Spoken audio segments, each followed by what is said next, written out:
충격적인 소식이 미국 국방부를 강타했습니다. 오늘도 또 다른 미군이 한국 귀화 신청서를 제출했다는 소식이 전해졌습니다.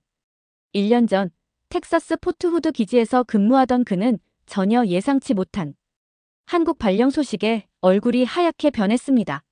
그가 알고 있던 한국은 전쟁, 휴전선, 군사적 긴장감이 감도는 곳이라고만 알고 있었는데요.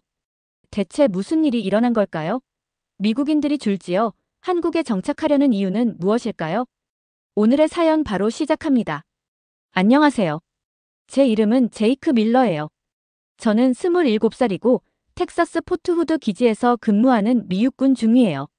저는 평소 세계 최강대국의 자부심을 가지고 규율과 책임감을 중시하며 군 생활에 헌신해왔고 동료들에게 존경받는 면모를 보여주었어요. 이 텍사스 기지에는 3년 동안 배치되어 있었고 책상 위에 쌓인 서류들을 정리하거나 동료들의 키보드 소리, 그리고 가끔씩 울리는 전화벨 소리를 제외하고는 조용했어요.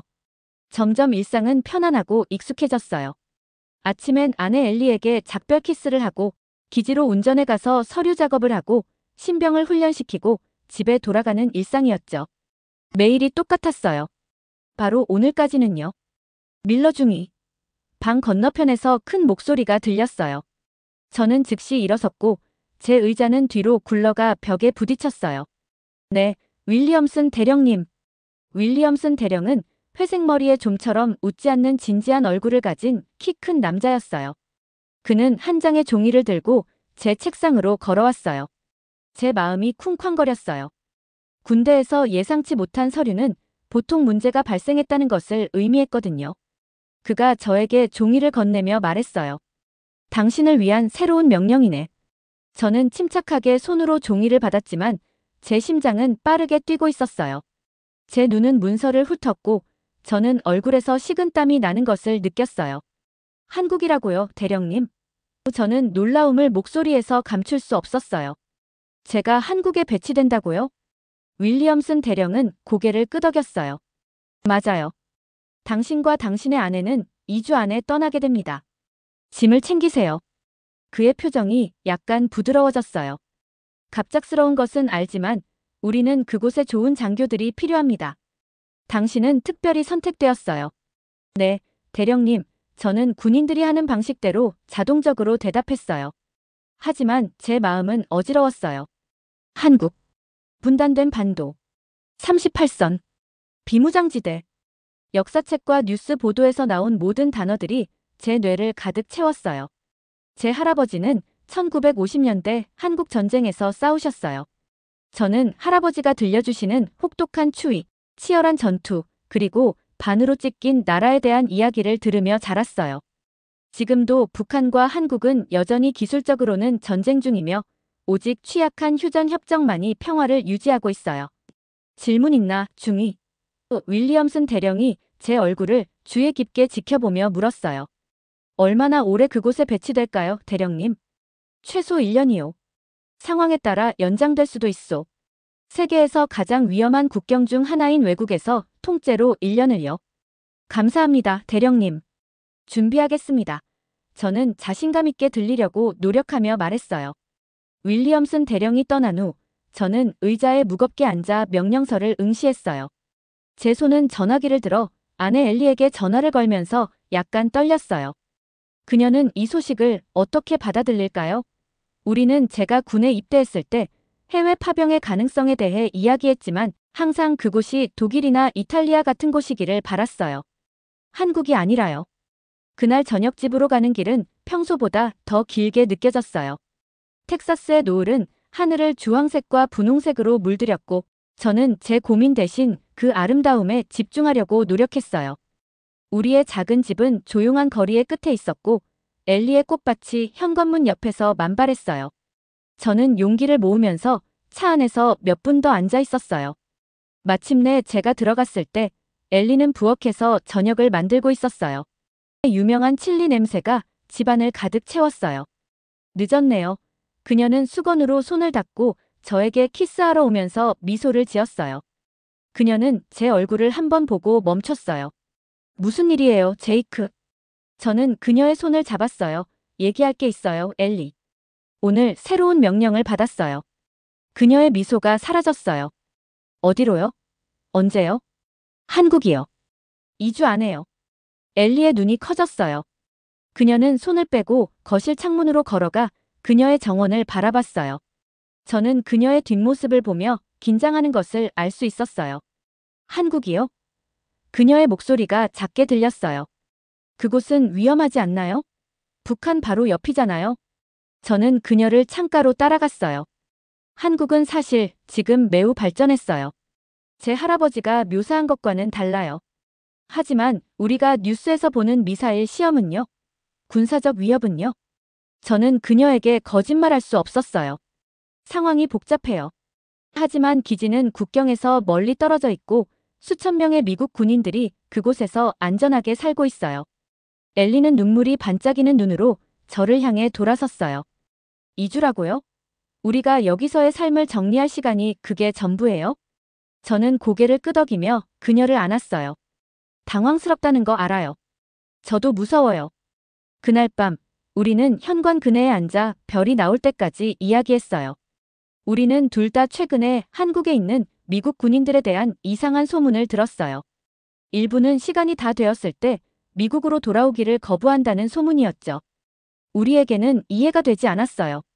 왜 누군가는 위험하고 분단된 나라에 머물러 있기를 원하고 미국으로 돌아오지 않을까요? 우리는 함께 이겨낼 거예요. 저는 우리 마당에서 반짝이는 반딧불을 바라보며 엘리의 손을 꽉 쥐고 약속했어요. 딱 1년이에요. 그 후에는 집으로 돌아와서 모든 것이 평소처럼 돌아갈 거예요. 시간이 지나고 우리는 소지품을 포장하면서 가구를 기부하고 일부 물건을 보관하면서 우리 상황의 현실이 느껴졌어요. 우리는 익숙한 모든 것을 뒤로 남겨두고 있었어요. 우리의 집, 친구들, 좋아하는 식당들, 우리 자신의 언어를 말하고 주변의 문화를 이해하는 편안함을요. 비행기를 타기 전날 밤, 저는 엘리가 제 옆에서 자는 동안 그녀의 숨소리를 들으며 깨어 있었어요. 저는 천장을 바라보며 한 번도 본 적 없는 나라를 상상하고 어떤 도전이 우리를 기다리고 있는지 궁금했어요.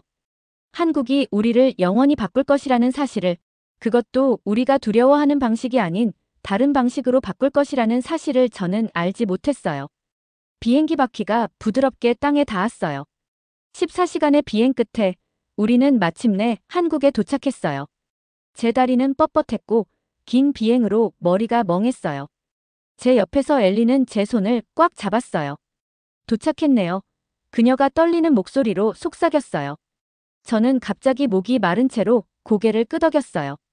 작은 비행기 창문을 통해 저는 인천국제공항을 내다보며 낡고 시대에 뒤떨어진 무언가를 기대했어요.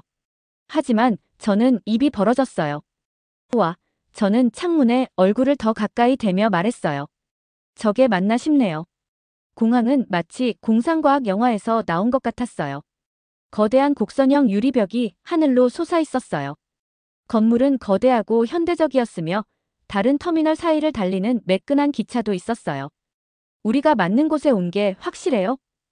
엘리가 저만큼 혼란스러운 표정으로 물었어요. 사람들이 머리 위 선반에서 짐을 꺼내기 시작했고 우리도 비행기에서 내리는 줄에 합류했어요. 제 머릿속은 혼란스러웠어요. 이건 제가 전혀 상상했던 것이 아니었어요. 제 할아버지의 이야기는 가난하고 전쟁으로 찢긴 나라를 묘사했어요. 우리가 걷고 있던 공항은 제가 미국에서 본 어떤 공항보다 더 깨끗하고 첨단 기술을 갖추고 있었어요. 밀러 중위님. 저는 우리에게 다가오며 웃는 한국 남자를 보기 위해 돌아섰어요. 저와 비슷한 나이였고 단정한 캐주얼 복장을 하고 있었어요. 네, 제가 밀러입니다. 저는 무거운 배낭을 옮기며 대답했어요. 저는 이현우입니다. 평택의 미군 기지에서 일하고 있어요. 그가 손을 내밀며 말했어요. 그의 영어는 거의 완벽했어요. 한국에 오신 것을 환영합니다. 저는 그의 친절한 인사에 놀라며 그의 손을 잡았어요. 마중 나와주셔서 감사합니다.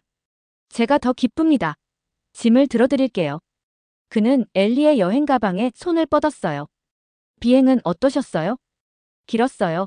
엘리가 피곤한 미소로 말했어요. 하지만 비행기에 있던 모든 분들이 정말 친절했어요. 현우는 우리를 공항 내부로 안내하며 상점과 식당들을 가리켰어요. 배고프시면 여기서 뭐 좀 먹을 수 있어요. 한국의 공항 음식은 다른 나라와 달리 실제로 맛있거든요. 음식 생각에 제 배가 꼬르륵 소리를 냈지만 저는 우리의 새 집에 도착하는 것이 더 급했어요. 다음에요. 우리는 조금 피곤하네요. 네, 피곤하실 거예요. 차는 이쪽이에요. 우리는 그를 따라 새 것처럼 보이는 가죽 시트가 있는 매끈한 검은색 차로 갔어요. 주차장은 조명이 잘 되어 있고 정리가 잘 되어 있었으며 디지털 표지판이 이용 가능한 공간을 보여주고 있었어요. 현우가 우리를 공항에서 멀리 운전해 갈 때 엘리와 저는 창밖을 응시하는 것을 멈출 수 없었어요. 고속도로는 넓고 완벽하게 관리되어 있었어요. 현대, 기아, 그리고 제가 알아볼 수 있는 다른 브랜드의 차들이 우리 옆으로 지나갔어요. 디지털 광고판이 저녁 하늘을 밝히며 한국 팝스타와 영화를 광고하고 있었어요. 이건 제가 예상했던 것이 아니네요. 저는 컬러풀한 조명으로 밝혀진 거대한 쇼핑몰을 지나가며 인정했어요. 현우가 웃었어요. 뭘 예상하셨어요? 논과 소달구지를 끄는 농부들이요? 저는 부끄러움에 얼굴이 뜨거워지는 것을 느꼈어요. 글쎄요, 솔직히. 좀 덜 현대적인 것을요. 걱정하지 마세요. 현우가 친절하게 말했어요. 많은 미국인들이 처음 도착했을 때 놀라요. 여러분의 역사책에 나오는 한국은 오래전에 변했어요. 우리는 이제 세계에서 가장 기술적으로 발전한 나라 중 하나예요. 엘리가 뒷좌석에서 앞으로 몸을 기울였어요. 그런데 북한은요? 긴장감에 대해 걱정하지 않으세요? 국경이 너무 가까운데요. 현우는 생각에 잠겨 고개를 끄덕였어요. 상황이 복잡해요. 네, 기술적으로는 평화 조약이 아닌 휴전 협정만 있었기 때문에 우리는 여전히 전쟁 중이에요. 하지만 일상생활에서 특히 여러분이 살게 될 평택에서는 그 긴장감을 많이 느끼지 못할 거예요. 저는 도시의 불빛이 지나가는 것을 바라보며 제 생각을 조정하려고 노력했어요. 제가 한국에 대해 알고 있다고 생각했던 모든 것은 명백히 수십 년 전의 것이었어요. 미군과 얼마나 오래 일하셨어요? 제가 물었어요. 이제 5년이 되었어요. 현우는 부드럽게 차선을 바꾸며 대답했어요. 제 아버지도 기지에서 일하셨어요. 저에게 어릴 때부터 영어를 가르치셨죠. 영어 실력이 정말 대단하세요. 엘리가 말했어요. 현우가 미소 지었어요. 감사합니다. 저도 캘리포니아에서 2년 동안 공부했어요. 운전은 약 1시간이 걸렸어요. 평택에 가까워질수록 저는 밤하늘을 배경으로 한 높은 아파트 건물들의 윤곽을 볼 수 있었어요. 거의 모든 모퉁이에 편의점이 있었고 이 늦은 시간에도 모두 밝게 빛나고 있었어요. 사람들은 자유롭게 돌아다녔고 많은 사람들이 휴대폰을 보거나 친구들과 대화하고 있었어요. 정말 안전해 보이네요. 저는 젊은 여성들이 밤에 혼자 걷는 것을 보고 놀라서 말했어요. 안전해요. 현우가 대답했어요. 한국은 세계에서 범죄율이 가장 낮은 나라 중 하나예요. 사람들은 커피숍 테이블에 휴대폰을 놓고 주문하는 동안 자리를 예약하는데 아무도 그것을 훔치지 않아요. 저는 고향에서 그런 일을 상상할 수 없었어요. 마침내 우리는 높은 아파트 건물 앞에 도착했어요. 여기에요. 현우가 말했어요. 여러분의 새 집입니다. 아파트는 15층에 있었어요. 현우는 우리가 부드럽고 조용한 엘리베이터를 타고 올라가는 동안 짐을 들어주었어요. 그가 우리 아파트 문을 열었을 때 엘리는 놀라 숨을 들이마셨어요. 작지만 현대적이었고 새 가전제품과 가구가 있었어요.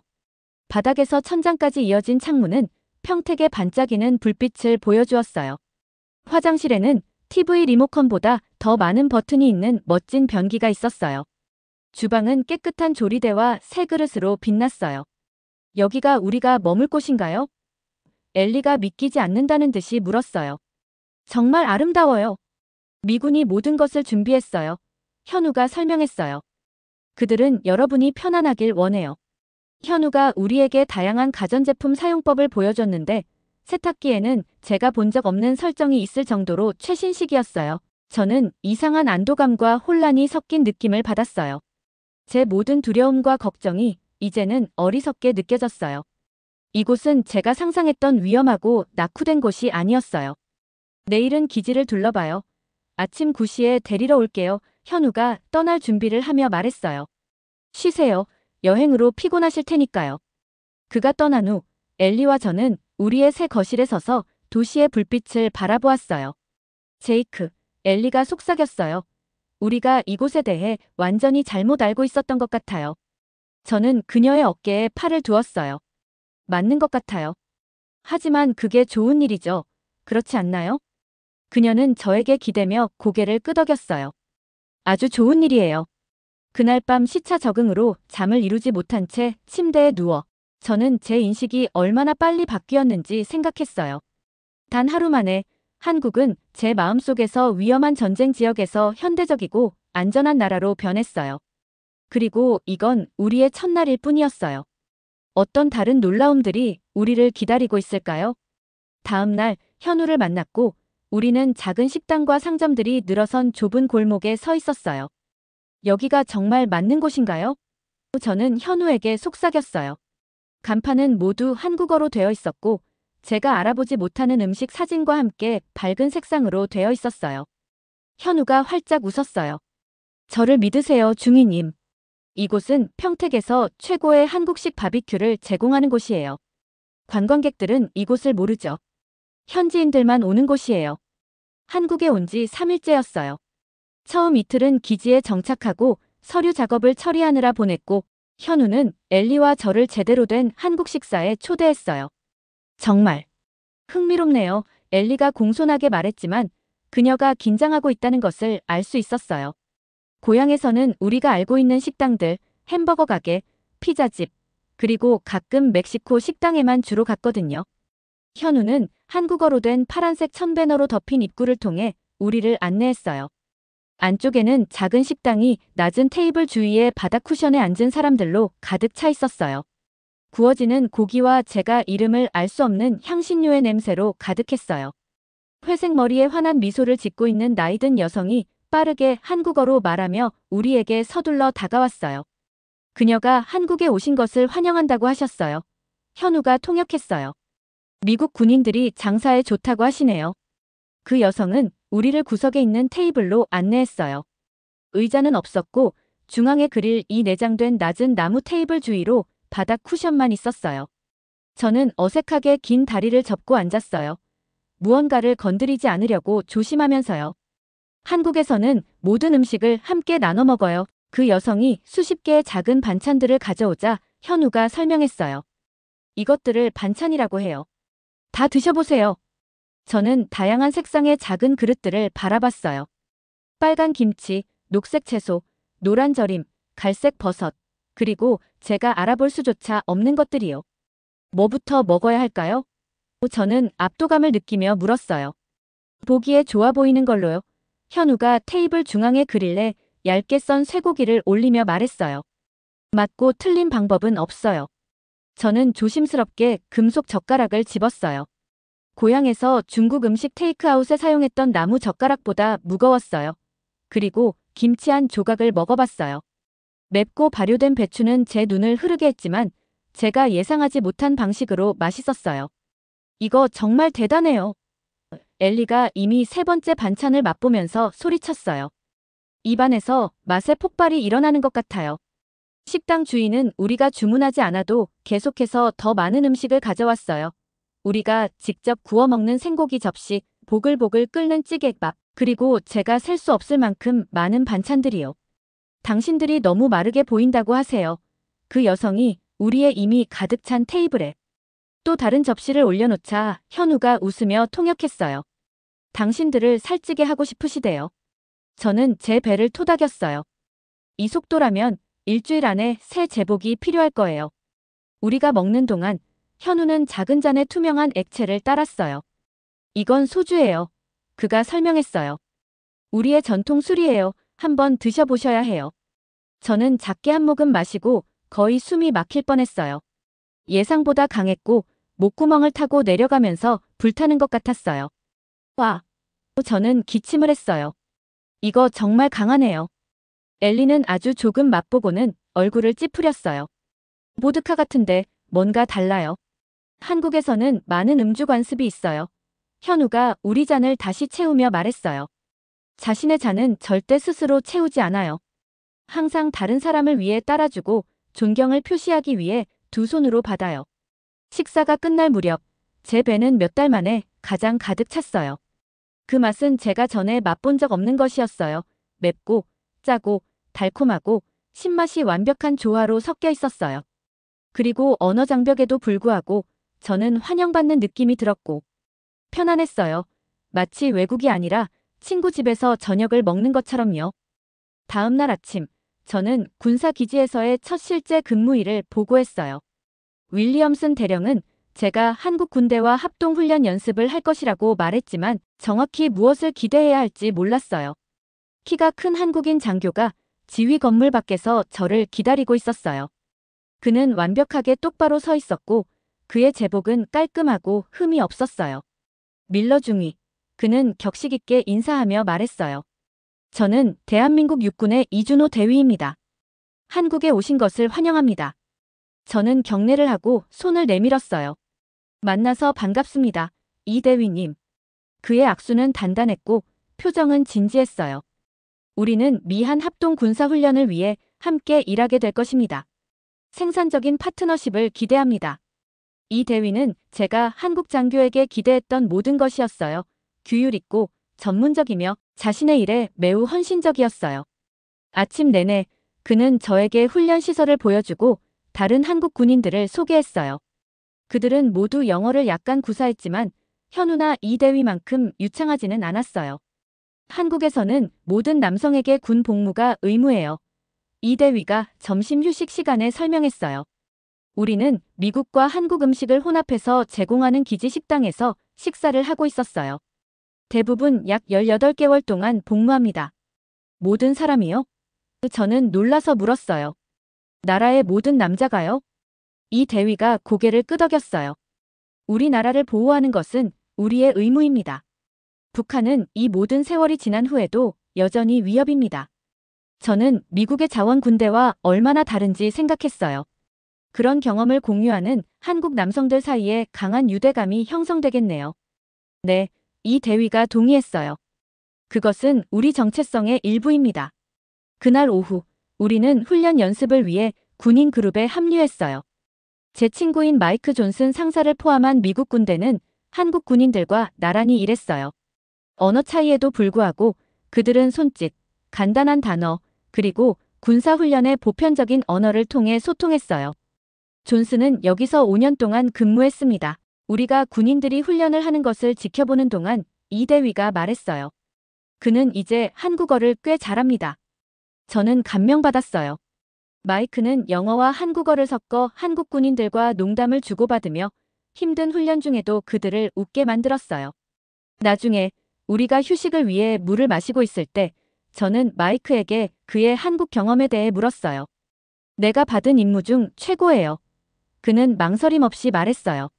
문화에 적응하는 데 시간이 좀 걸렸지만 이제는 여기가 정말 좋아요. 사람들, 음식, 안전함, 모든 게 다 좋아요. 안전함이요? 저는 엘리의 걱정을 기억하며 물었어요. 마이크는 힘차게 고개를 끄덕였어요. 내가 살아본 곳 중 가장 안전한 곳이에요. 내 아내는 밤에 혼자 걸어도 전혀 걱정하지 않아요. 우리 아이들은 우리가 계속 감시하지 않아도 밖에서 놀아요. 범죄율이 여기서는 아주 낮아요. 그날 저녁 집에 도착했을 때 저는 엘리가 흥분으로 가득 차 있는 것을 발견했어요. 우리 이웃인 민지라는 젊은 한국 여성이 그녀를 지역시장에 쇼핑하러 데려갔어요. 제이크, 정말 믿을 수 없었어요. 엘리가 그녀의 구매품을 보여주며 말했어요. 시장은 거대했고 너무나 많은 낯설고 멋진 것들이 있었어요. 그리고 민지는 정말 친절해요. 그녀는 미국 TV쇼를 보면서 영어를 배운 선생님이에요. 좋은 하루를 보낸 것 같네요.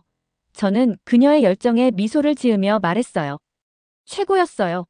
민지가 이번 주말에 그녀의 부모님 집에서 저녁 식사에 우리를 초대했어요. 그녀는 그분들이 미국인을 만나는 것을 좋아할 거라고 했어요. 저는 하루의 훈련을 씻어내면서 한국이 얼마나 빠르게 낯설고 이국적인 곳에서 거의 편안하게 느껴지는 곳으로 변하고 있는지 생각했어요. 음식은 달랐고 언어는 도전적이었으며 관습은 때때로 저를 혼란스럽게 했지만 사람들, 식당 주인부터 이 대위, 그리고 우리 이웃 민지까지 우리를 두 팔 벌려 환영해 주었어요. 그날 밤 엘리와 제가 작은 발코니에 앉아 평택의 불빛을 바라보며 저는 중요한 것을 깨달았어요. 한국에서의 이 1년은 제가 두려워했던 어려운 임무가 아닐 수도 있어요. 오히려 멋진 모험의 시작일 수도 있겠다는 생각이 들었어요. 3개월이 제가 상상했던 것보다 더 빨리 지나갔어요. 겨울이 봄으로 바뀌었고 한국은 제 눈앞에서 변화했어요. 앙상했던 나무들이 분홍색과 하얀색 벚꽃으로 피어나 거리를 달콤한 향기가 나는 눈처럼 덮었어요. 사람들은 만개한 나무 아래에서 피크닉을 하기 위해 공원에 모였고 온 나라가 따뜻한 날씨의 도래를 축하하는 것 같았어요. 저는 어느 이른 아침 기지 주변을 조깅하고 있을 때 이 대위가 저를 따라잡았어요. 우리는 일주일에 몇 번씩 함께 달리는 습관이 생겼어요. 처음에는 달리는 동안 거의 말을 하지 않았지만 시간이 지나면서 더 많이 대화하기 시작했어요. 안녕하세요, 밀러 중위님. 그가 쉽게 제 페이스에 맞추며 말했어요. 쌀쌀한 아침 공기에도 불구하고 그는 숨도 거칠게 쉬지 않았어요. 안녕하세요, 대위님. 저는 제가 느끼는 만큼 숨이 가쁘게 들리지 않으려고 노력하며 대답했어요. 근무 중이 아닐 때는 저를 제이크라고 부르셔도 된다는 거 아시잖아요. 그는 작게 미소 지었어요. 그리고 당신도 저를 준호라고 부를 수 있어요. 비록 아직은 이상하게 느껴지지만요. 한국에서는 이름과 직함에 매우 공식적이거든요. 우리는 한동안 침묵 속에서 달렸고 우리의 신발이 일정한 리듬으로 포장도로를 두드렸어요. 이른 시간이라 기지는 조용했고 몇몇 군인들만 아침 루틴을 시작하고 있었어요. 많이 향상되었네요. 준호가 갑자기 말했어요. 달리기 실력과 훈련 기술 모두요. 그의 말에 자부심이 느껴졌어요. 준호의 입에서 나온 말이라면 이건 큰 칭찬이었어요. 그는 좀처럼 칭찬을 하지 않았거든요. 당신과 존슨 상사 덕분이에요. 당신들은 절대 저를 게으르게 놔두지 않았죠. 달리기 후 준호는 저를 기지 바로 밖에 있는 작은 식당에서 함께 아침 식사를 하자고 초대했어요. 테이블이 단 5개밖에 없는 작은 곳이었지만 직장으로 향하는 한국인 근로자들로 가득 차 있었어요. 이곳은 평택에서 최고의 해장국을 제공해요. 우리가 앉으면서 준호가 말했어요. 해장국이요? 저는 웃었어요. 정말 그렇게 불리는 건가요? 그는 고개를 끄덕였어요. 해장국이요. 많은 한국인들이 술 마신 후에 먹지만 언제 먹어도 좋아요. 주름진 얼굴의 노인인 주인이 우리가 주문하지 않았는데도 2개의 김이 모락모락 나는 그릇을 가져왔어요.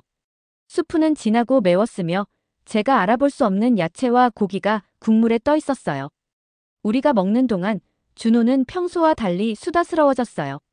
제 할아버지는 한국 전쟁에서 싸우셨어요. 그는 수프를 저으며 말했어요. 전쟁이 시작됐을 때 그는 겨우 16이었죠. 저는 놀라서 고개를 들었어요. 준호는 좀처럼 자신의 가족에 대해 이야기하지 않았거든요. 제 할아버지도 그 전쟁에서 싸우셨어요. 저는 말했어요. 그는 한국을 돕기 위해 파견된 미국 군인이었죠. 준호는 엄숙하게 고개를 끄덕였어요. 우리 할아버지들은 나란히 싸웠을지도 모르겠네요.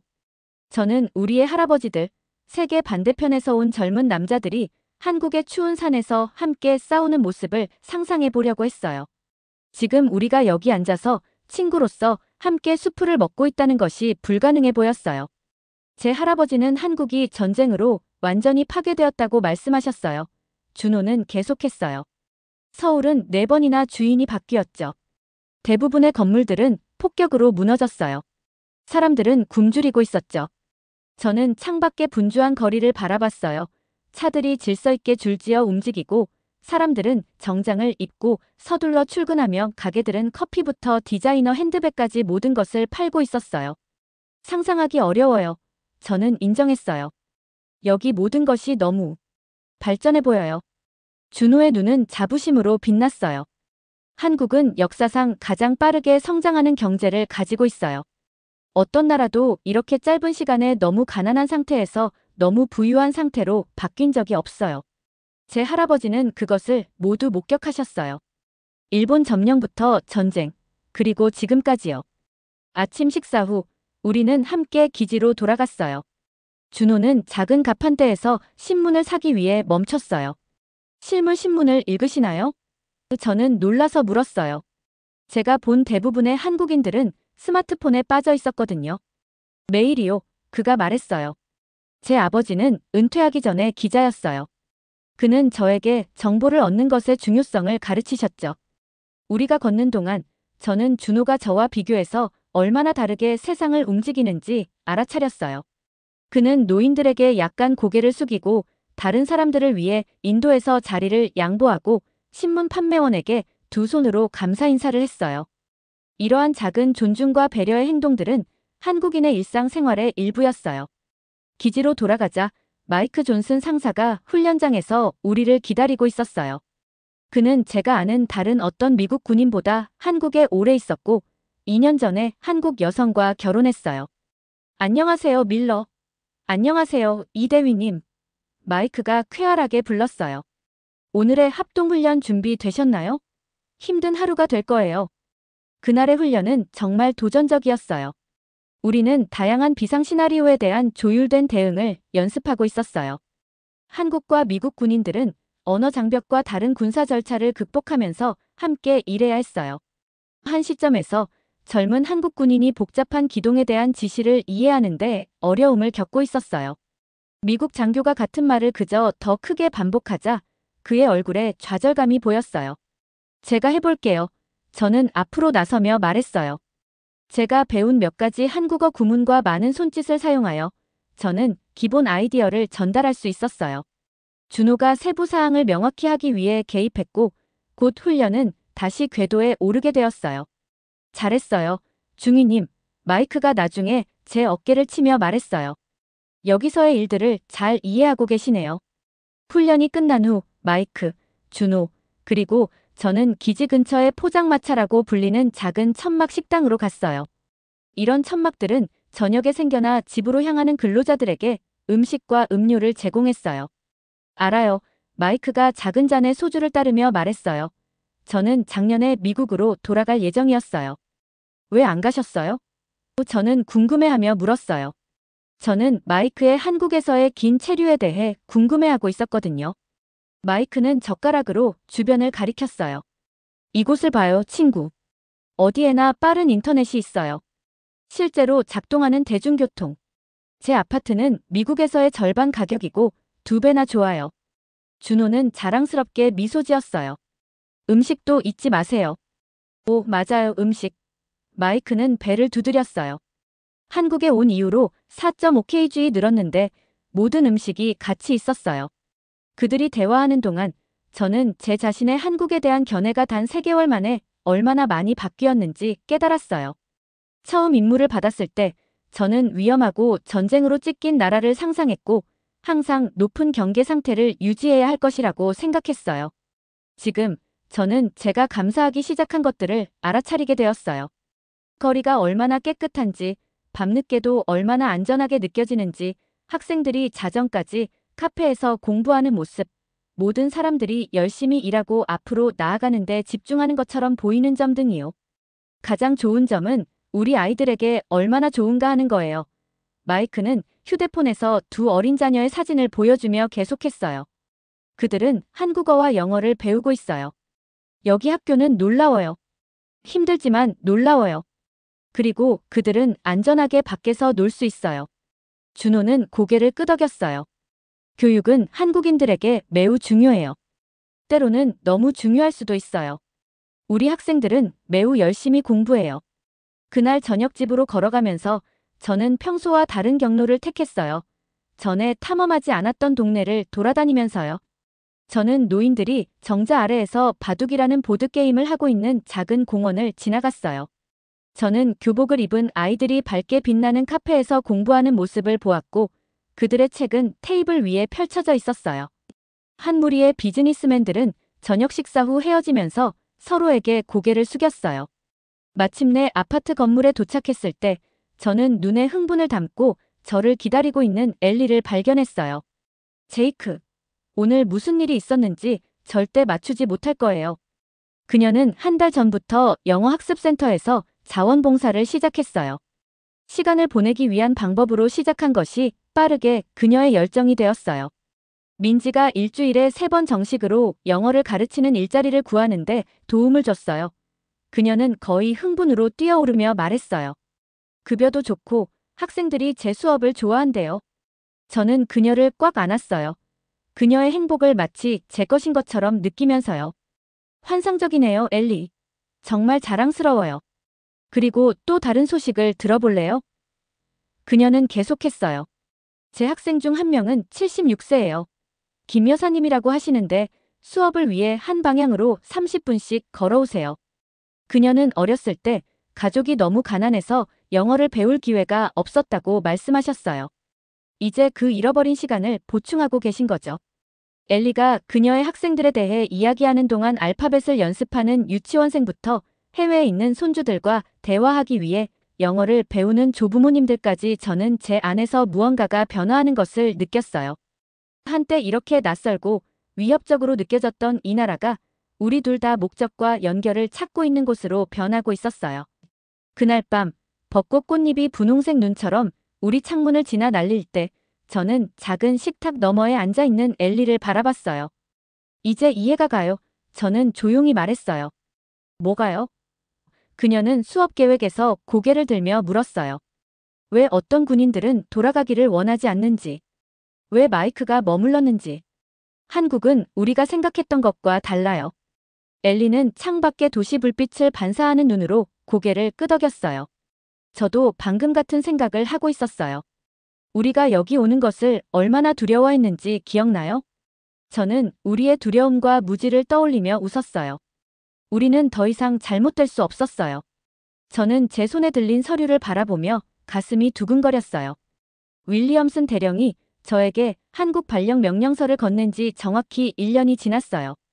이제 저는 또 다른 공식 문서를 들고 있었어요. 텍사스로 돌아가는 이동 명령서였죠. 1년이 너무 빨리 지나갔어요. 처음 도착했을 때 엘리와 저는 집으로 돌아갈 수 있는 날짜를 세고 있었어요. 이제는 떠난다는 생각만으로도 예상치 못한 상실감에 제 위가 뒤틀렸어요. 저는 천천히 기지를 걸어 윌리엄슨 대령의 사무실로 향했어요. 그는 작전을 감독하기 위해 3개월 전에 한국에 왔고 우리와 비슷한 시기에 텍사스로 돌아갈 예정이었어요. 제가 그의 열린 문을 두드렸을 때 그는 몇몇 서류를 검토하고 있었어요. 밀러 중위. 그는 미소를 지으며 고개를 들었어요. 들어오세요. 저는 이동 서류를 손에 꽉 쥐고 그의 사무실로 들어갔어요. 대령님, 이 명령에 대해 이야기하고 싶었어요. 그는 의자에 등을 기대었어요. 무슨 문제라도 있나요? 저는 깊은 숨을 들이쉬었어요. 대령님, 제 아내와 저는 가능하다면 한국에서의 체류를 연장하고 싶어요. 아직 떠날 준비가 되지 않았어요. 윌리엄슨 대령은 놀라지 않는 것 같았어요. 대신 그는 부드럽게 웃었어요. 당신이 처음이 아닙니다, 밀러. 사실 요즘은 출발 요청보다 연장 요청이 더 많이 들어오고 있어요. 그는 책상 위에 펜을 두드렸어요. 무엇이 당신의 마음을 바꾸었나요? 제가 처음 이 임무를 줬을 때 당신이 얼마나 걱정스러워 보였는지 기억합니다. 저는 엘리와 제가 지난 1년 동안 경험한 모든 것에 대해 생각했어요. 현우, 준호, 민지 같은 사람들과의 우정, 일상생활의 안전함과 효율성, 엘리가 영어를 가르치며 성장한 방식, 한국 군대와 일하면서 느꼈던 존경심, 그리고 긍정적이고 성장하는 무언가의 일부가 되었다는 깊은 감각이요. 저는 위험하고 낙후된 곳에 간다고 생각하며 여기 왔어요. 저는 인정했어요. 대신 저는 근면과 혁신을 통해 스스로를 변화시킨 나라를 발견했어요. 저는 여기서 1년 동안 이전 5년보다 더 많은 것을 배웠어요. 윌리엄슨 대령은 생각에 잠겨 고개를 끄덕였어요. 분단의 그림자는 여전히 존재하지만 한국은 그것에 의해 정의되기를 거부했어요. 그들은 여기서 놀라운 것을 만들어냈습니다. 그는 도장을 집어 제 요청 양식에 단단히 눌렀어요. 연장 승인되었습니다. 중위. 2년 더요. 안도감과 흥분이 밀려오는 것을 느꼈어요. 감사합니다, 대령님. 당신의 아내도 동의하는지 확인하세요. 그는 아는 미소로 경고했어요. 그녀가 먼저 제안했어요. 저는 웃으며 대답했어요. 그녀는 저보다 여기를 더 좋아해요. 그날 저녁 엘리와 저는 우리의 연장을 축하하기로 했어요. 우리는 가장 가까운 한국인 친구들을 우리 아파트 근처의 식당으로 초대했어요. 준호, 현우, 민지, 그리고 1년 동안 만났던 몇몇 다른 사람들이요. 이제는 우리를 단골 손님으로 알고 있는 식당 주인은 우리에게 큰 원형 테이블이 있는 개인룸을 주었어요. 음식은 물결처럼 나타났어요. 불고기 접시들, 보글보글 끓는 찌개 냄비들, 산더미 같은 반찬들, 그리고 소주와 맥주병들이 계속해서 나왔어요. 제이크와 엘리를 위해서 현우가 잔을 들며 건배했어요. 매일 더 한국인이 되어가고 있는 두 사람에게 모두가 웃고 잔을 부딪혔어요. 저는 적절한 한국식 음료 따르기와 받는 방법을 배웠어요. 존경을 표하기 위해 두 손을 사용하고 어른들과 함께 마실 때는 머리를 약간 돌리고 그리고 누구의 잔도 비어있게 두지 않는 것이요. 당신이 처음 도착했을 때 준호가 음식과 술로 인해 평소의 진지함이 부드러워져 말했어요. 저는 당신이 다른 미국 장교들처럼 될 거라고 생각했어요. 의무를 위해 여기에 있고 출발할 날을 세고 있을 거라고요. 저는 우정을 기대하지 않았어요. 저도 그것을 기대하지 않았어요. 저는 인정했어요. 저는 한국이 힘든 임무가 될 거라고 생각했어요. 즐기는 것이 아니라 견뎌내야 할 무언가라고요. 엘리에게 자매 같은 존재가 된 민지는 장난스럽게 실망한 듯 고개를 저었어요. 미국인들, 당신들은 미국을 제외한 전 세계가 위험하다고 생각해요. 우리가 틀렸어요. 엘리가 손을 뻗어 민지의 손을 꽉 잡으며 말했어요. 정말 많이 틀렸어요. 밤이 깊어갈수록 우리의 한국인 친구들은 그들의 어린 시절 이야기, 그들의 부모님과 조부모님이 더 어려운 시기에 겪었던 고난에 대한 이야기를 나누었어요. 현우의 아버지는 그를 영어 학원에 보내기 위해 일주일에 7일 동안 일했어요. 준호의 할머니는 할아버지가 전쟁에서 다친 후 가족을 부양하기 위해 길거리에서 직접 만든 음식을 팔았어요. 한국은 불과 50년 전만 해도 매우 가난했어요. 현우가 설명했어요. 세계에서 가장 가난한 나라 중 하나였죠. 이제 우리는 가장 부유한 나라 중 하나가 되었어요. 하지만 우리 조부모님들은 힘든 시간을 기억하세요. 그래서 우리가 그렇게 열심히 일하는 거예요. 민지가 덧붙였어요. 우리 부모님과 조부모님은 우리가 더 나은 삶을 살 수 있도록 모든 것을 희생하셨어요. 그날 밤 집으로 걸어가면서 평택의 거리는 여전히 열려있는 상점과 식당의 따뜻한 빛으로 빛났어요. 친구들 무리는 식사를 함께 나누고 커플들은 손을 잡고 산책하고 학생들은 늦은 밤 카페에서 책 위에 머리를 맞대고 있었어요. 후회해요? 엘리가 그녀의 팔을 저의 팔에 연결하며 물었어요. 더 오래 머물기를 요청한 것을요? 전혀요. 저는 대답했어요. 당신은요?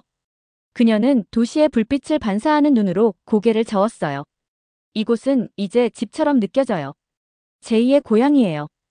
우리 아파트로 돌아와서 우리는 작은 발코니에 앉아 도시 경관을 바라봤어요. 높은 건물들이 하늘을 향해 솟아있었고 그들의 창문은 별처럼 반짝였어요. 고속열차는 이 늦은 시간에도 사람들을 실어 나르며 높은 철로를 따라 미끄러지듯 달렸어요. 멀리서 우리는 세계 각지에서 온 선박들이 한국 수출품, 전화기, 자동차, 컴퓨터 칩, 그리고 수많은 다른 제품들을 실어 나르는 거대한 조선소를 볼 수 있었어요. 그 뉴스 기사 기억나요? 저는 부드럽게 말했어요. 한국에서 귀국을 거부하는 미국 군인들에 관한 거요? 엘리는 고개를 끄덕였어요. 텍사스에서 그것을 들었을 때 너무 이상하게 느껴졌어요. 왜 누구든 머물기로 선택할까요? 이제 우리는 알아요. 저는 우리의 관점이 얼마나 극적으로 변했는지 생각했어요. 1년 전, 당신은 한국에 가게 됩니다라는 말은 저를 두려움으로 가득 채웠어요. 저는 위험한 전초기지, 고난과 고립의 장소를 상상했어요. 제 할아버지의 한국전쟁 이야기가 저의 전체 국가관을 형성했어요. 하지만 한국은 저에게 중요한 교훈을 가르쳐 주었어요. 장소도 변하고 사람도 변하고 때로는 우리가 스스로에게 이야기하는 이야기도 변할 필요가 있다는 것이요. 단지 기술이나 안전 또는 심지어 음식만이 아니에요. 엘리가 마치 제 생각을 읽기라도 한 것처럼 말했어요. 이곳의 정신이에요. 사람들이 가장 어두운 순간을 직면하고도 여전히 아름다운 무언가를 만들어낸 방식이요. 저는 고개를 끄덕였어요. 그녀가 의미하는 바를 정확히 이해하면서요. 미국에서 우리는 우리나라의 위대함, 그 힘과 번영에 대한 이야기와 함께 자랐어요. 우리는 태평양 건너의 작은 반도, 많은 미국인들이 지도에서 간신히 찾을 수 있는 곳에서 영감을 찾을 것이라고 기대하지 않았어요. 그러나 여기 우리는 머물기로 선택하고 새로운 언어를 배우고 새로운 친구를 사귀고 그 과정에서 우리 자신의 새로운 부분을 발견하고 있었어요. 2년 더요. 저는 작은 건배로 한국 차잔을 들어올리며 말했어요. 아니면 더 길 수도 있겠네요. 엘리가 미소를 지으며 덧붙였어요. 우리는 이제 막 시작했을 뿐이에요. 평택의 불빛이 우리 주위에서 반짝이는 동안 저는 한국에 오기 전에는 알지 못했던 평화와 목적의식을 느꼈어요. 한때 우리 삶의 그림자처럼 느껴졌던 것이 가장 밝은 빛이 되어 우리가 결코 상상할 수 없었던 미래로 우리를 인도하고 있었어요. 때로는 최고의 모험이 우리가 가장 두려워하는 여정으로 시작됩니다. 그리고 때로는 집이 우리가 결코 찾을 것이라고 예상하지 않았던 곳이기도 합니다. 그곳에서 더욱 빛나는 것을 찾을 수 있어요. 여러분들도 새로운 모험을 두려워하지 마세요. 잘 들으셨나요? 세상에는 가슴 따뜻한 이야기들이 가득합니다. 힐링 사연은 해외에서 전해지는 감동적인 사연들을 소개하며 다양한 이야기들을 통해 위로와 희망, 그리고 하루의 힐링을 선물해드립니다. 조그마한 힐링이 되셨다면 구독과 알림 설정도 큰 힘이 되어요. 다음 영상에서 더 좋은 사연으로 찾아뵙겠습니다. 시청해주셔서 감사합니다.